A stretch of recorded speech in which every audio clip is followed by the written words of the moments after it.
Halo pemirsa, apa kabar Anda hari ini? Semoga selalu sehat dan selalu bersemangat untuk menjalani aktivitas. Hari ini program Berita News Point hadir menjumpai Anda bersama saya, Belinda Amanda. Selama 30 menit ke depan, News Point akan menyajikan berita terbaru seputar Universitas Brawijaya dan Malang Raya. Jangan kemana-mana, keep on our channel, News Point.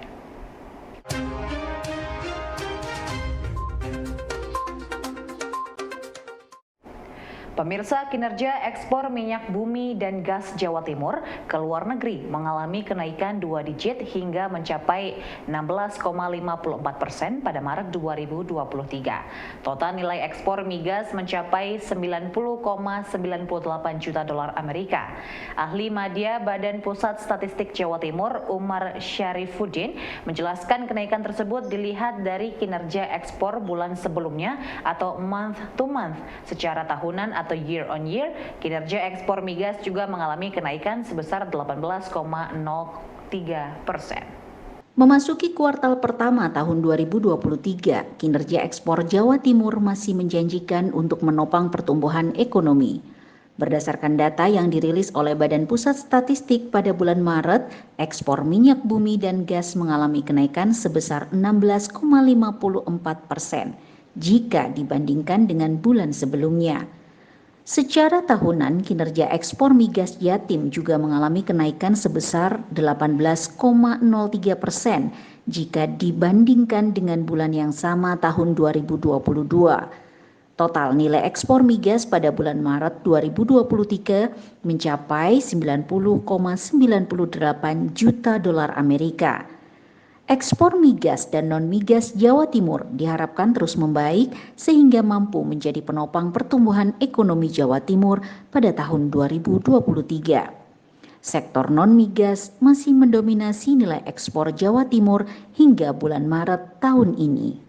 Sektor industri pengolahan masih menjadi penyumbang terbesar ekspor Jawa Timur, yaitu mencapai 1,77 miliar US dollar atau sekitar 90,75%. Disusul berikutnya sektor migas sebesar 90,98 juta US dollar atau 4,67%, sektor pertanian sebesar 77,41 juta US dollar atau 3,97%, serta sektor pertambangan dan lainnya sebesar 11,73 juta US dollar atau 0,60%.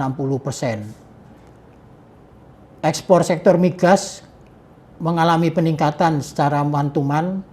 Perubahan bulan Maret tahun 2023 terhadap bulan sebelumnya, yaitu bulan Februari tahun 2023 yang sebesar 16,54%. Dan secara year on year, yaitu perubahan bulan Maret tahun 2023 terhadap bulan yang sama tahun sebelumnya, bulan Maret tahun 2022. Pemirsa, komoditas pertanian Jawa Timur belum menjadi penyumbang yang dominan dalam ekspor Jawa Timur.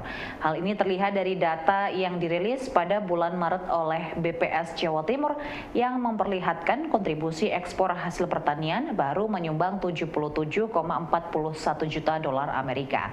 Angka ini mengalami kenaikan secara bulanan jika dibandingkan dengan bulan sebelumnya, namun mengalami penurunan jika dibandingkan dengan tahun sebelumnya. Ahli Madya BPS Jawa Timur Umar Syarifuddin menjelaskan sektor pertanian masih dapat ditingkatkan agar menjadi andalan dari ekspor sektor non-migas Jawa Timur. Produk pertanian menjadi salah satu komoditas non-migas yang diekspor oleh Jawa Timur. Namun kontribusi dari sektor pertanian masih belum dominan dalam struktur ekspor Jatim. Total nilai ekspor produk pertanian pada bulan Maret 2023 mencapai 77,41 juta dolar Amerika. Jumlah ini masih kalah dengan nilai ekspor produk migas dan produk industri pengolahan yang mencapai 1.767,88 juta dolar Amerika. Produk pertanian diharapkan dapat terus ditingkatkan agar dapat menjadi sektor andalan dalam komoditas non-migas yang diekspor oleh Jawa Timur. Hasil pertanian mengalami peningkatan sebesar 19,42% dan secara year on year mengalami penurunan sebesar 12,90%. Ekspor hasil industri pengolahan secara month to month mengalami peningkatan sedangkan secara year on year mengalami penurunan. Secara month-to-month mengalami peningkatan sebesar 18,16% dan secara year on year mengalami penurunan sebesar 11,28%. Ekspor hasil pertambangan dan lainnya juga mengalami pertumbuhan positif secara month-to-month dan secara year on year. Secara month-to-month ekspor sektor ini mengalami peningkatan 378,67% dan secara year on year naik sebesar 18,28%.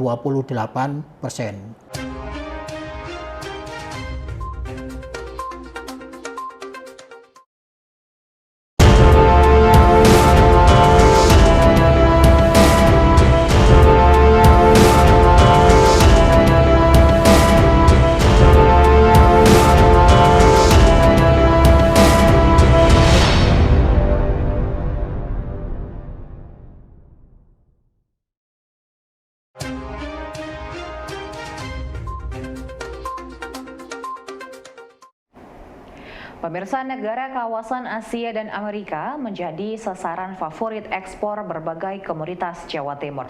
Menurut ahli media BPS Jawa Timur Umar Syarifuddin, negara kawasan Asia masih mendominasi tujuan ekspor disusul dengan negara kawasan Amerika. Pada bulan Maret, 5 negara tujuan ekspor terbesar adalah Chili, Amerika Serikat, Jepang, Vietnam, dan juga India. Kawasan tersebut memiliki stabilitas politik yang memadai sehingga memunculkan tingginya permintaan berbagai produk dari Jawa Timur. Negeri di kawasan Asia dan benua Amerika masih menjadi negara favorit tujuan ekspor produk Jawa Timur. Berdasarkan data BPS Jatim pada bulan Maret 2023, terdapat 5 negara tujuan ekspor terbesar, yaitu Chili, Jepang, Amerika Serikat, Vietnam, dan India. Kelima negara tersebut terletak di kawasan Asia hingga Amerika yang hingga saat ini memiliki stabilitas politik dan ekonomi yang stabil sehingga memunculkan tingkat permintaan yang tinggi. Secara umum, kawasan Asia masih menjadi pangsa terbesar dari produk Indonesia, khususnya Jawa Timur, dengan berbagai komoditas ekspor migas dan non-migas. Angka ini diharapkan akan terus tumbuh seiring stabilnya situasi geopolitik kawasan tersebut. Menurut negara tujuan, peningkatan nilai ekspor non-migas bulan Maret tahun 2023 secara nominal tertinggi ditujukan ke Chili dengan kenaikan sebesar 84,50 juta US dollar. Berikutnya ke Jepang yang naik sebesar 33,77 juta US dollar. Ke Amerika Serikat naik sebesar 31,78 juta US dollar. Ke Vietnam naik sebesar 29,30 juta US dollar dan ke India naik sebesar 27,52 juta US dollar.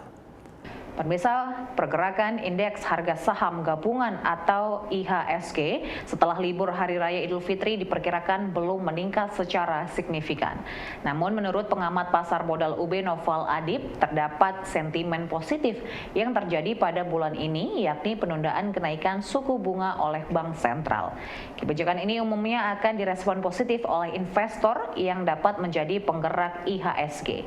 Noval menilai penundaan kenaikan suku bunga akan memberi dampak positif bagi berbagai sektor saham mulai dari konsumsi hingga perbankan. Setelah libur sepekan, pergerakan indeks harga saham gabungan atau IHSG diperkirakan masih sideways atau mendatar.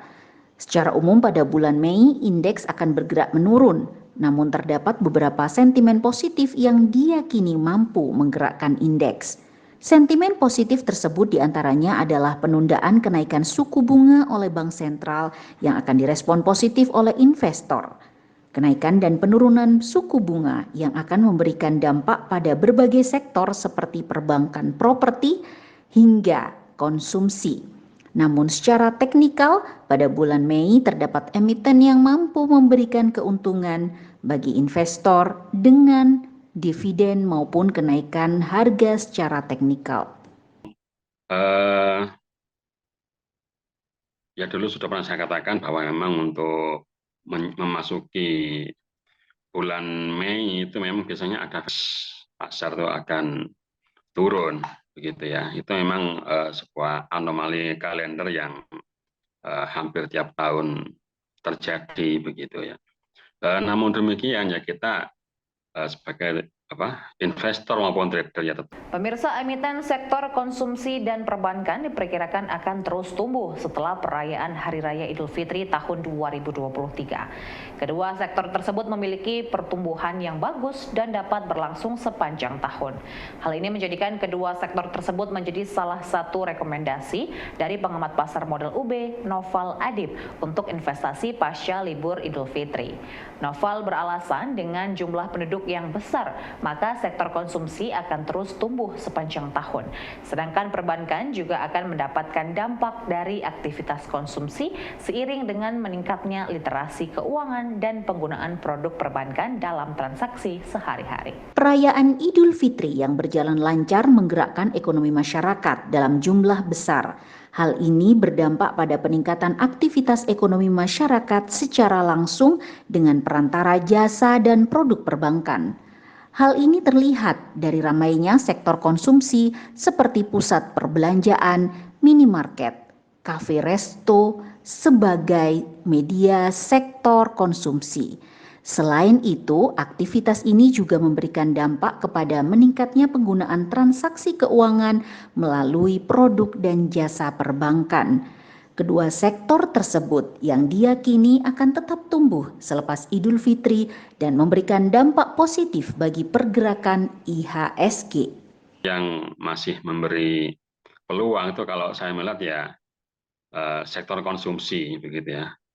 Sektor konsumsi dan juga sektor perbankan ya karena seiring dengan tadi penundaan suku bunga tadi ini saya kira akan menjadi sentimen positif begitu ya. Namun tetap bagi saya untuk saat ini memang untuk memegang saham itu cenderung tidak berlama-lama begitu ya. Kalau saya karena memang pasar itu memang masih ya stabilitasnya masih perlu dicermati betul begitu ya.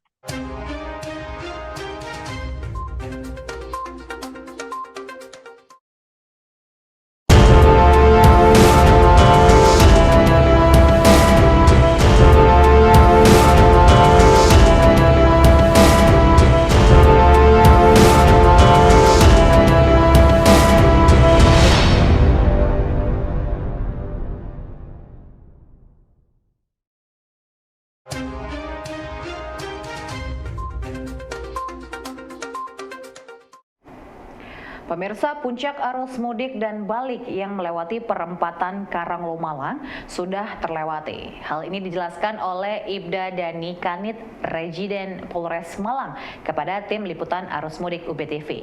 Menurut Dani, puncak arus balik terjadi pada tanggal 25 April dengan peningkatan arus kendaraan dari arah Kota Batu menuju tol. Pihak Polres Malang sudah mengantisipasi dengan melakukan beberapa rekayasa lalu lintas. Hingga hari ini pergerakan arus lalu lintas terpantau lancar, terkendali, baik kendaraan yang masuk maupun keluar wilayah Kota Malang. Puncak arus balik Idul Fitri 2023 sudah terjadi pada tanggal 25 April 2023. Hal ini ditandai dengan peningkatan arus lalu lintas kendaraan yang keluar dari arah Kota Batu menuju Surabaya dan masuk tol Singosari. Petugas Polres Malang sudah melakukan antisipasi dengan melakukan beberapa rekayasa lalu lintas sehingga pergerakan kendaraan dapat berjalan dengan lancar. Situasi lalu lintas sendiri setelah puncak arus balik berjalan lancar sebagaimana terlihat dari perempatan Karanglo. Petugas kepolisian terus berjaga dengan mengatur lalu lintas kendaraan yang masuk dan keluar pintu tol serta kendaraan yang mengarah masuk dan keluar Kota Malang serta Kota Batu. Kondisi arus lalu lintas pada arus mudik kemarin, puncak arus mudik yaitu pada tanggal 19 dan 20 April, kendaraan yang masuk dari Gate Tol Singosari meningkat cukup signifikan.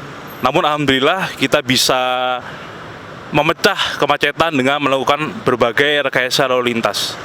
Untuk arus balik puncaknya itu kemarin pada tanggal 25 April, yaitu kendaraan dari arah Batu mengarah exit tol Singosari meningkat daripada tanggal-tanggal sebelumnya.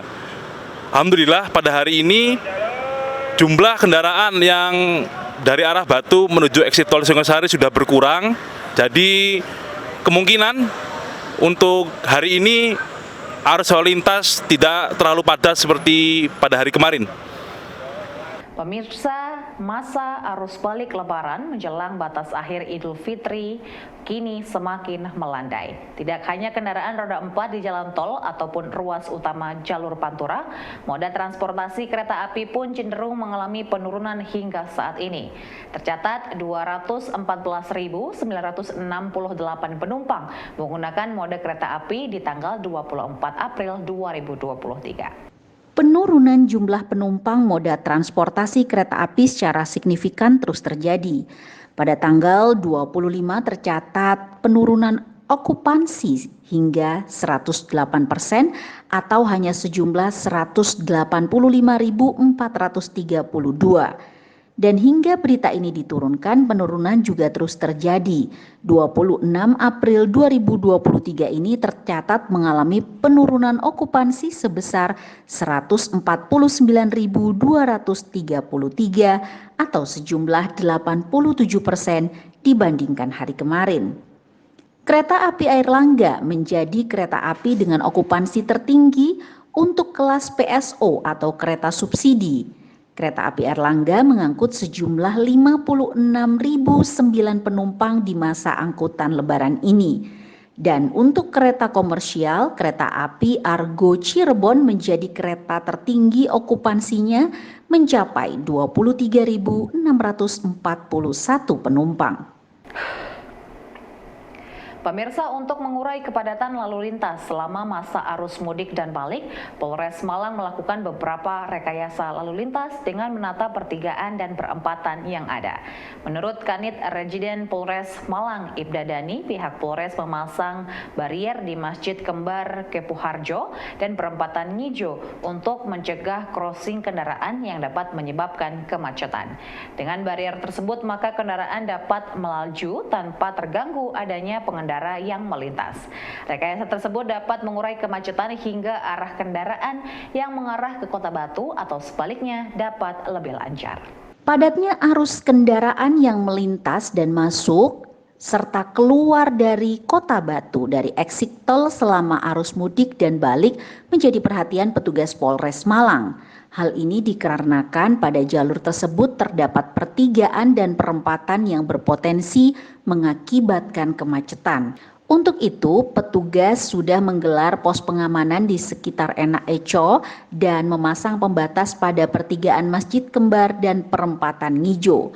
Pemasangan pembatas tersebut dimaksudkan agar laju kendaraan tidak terhalang oleh crossing kendaraan lain yang berpotensi menyebabkan kemacetan. Rekayasa lalu lintas tersebut mampu mengurai dan memperlancar arus kendaraan yang keluar dari exit tol menuju Kota Batu atau sebaliknya. Yang kita lakukan mulai dari Masjid Kembar, yaitu di Kepuharjo, kita memasang water barrier sepanjang 100 meter untuk menghindari crossing di persimpangan supaya kendaraan tidak ada yang putar balik maupun menyeberang hingga tidak terjadi hambatan atau kemacetan. Lalu lanjutnya di Simpang 4 Kepuharjo, yaitu di depan Gang Ijo dekat Bluder Kapas, kita juga memasang barier sama kurang lebih 200 meter panjangnya, mulai dari depan musola Kepuharjo sampai dengan depan warung Enak Eco. Kita pasang water barrier sehingga supaya tidak ada terjadi antrian kendaraan yang mau masuk ke Gang Ijo. Pemirsa, informasi tadi sekaligus menutup perjumpaan kita hari ini. Jangan lupa untuk selalu menyaksikan News Point setiap hari pukul 19.30 waktu Indonesia Barat hanya di UBI TV, Televisi Pendidikan Universitas Brawijaya. Saya Belinda Amanda dan seluruh kru yang bertugas pamit undur diri. Terima kasih dan selamat beraktivitas.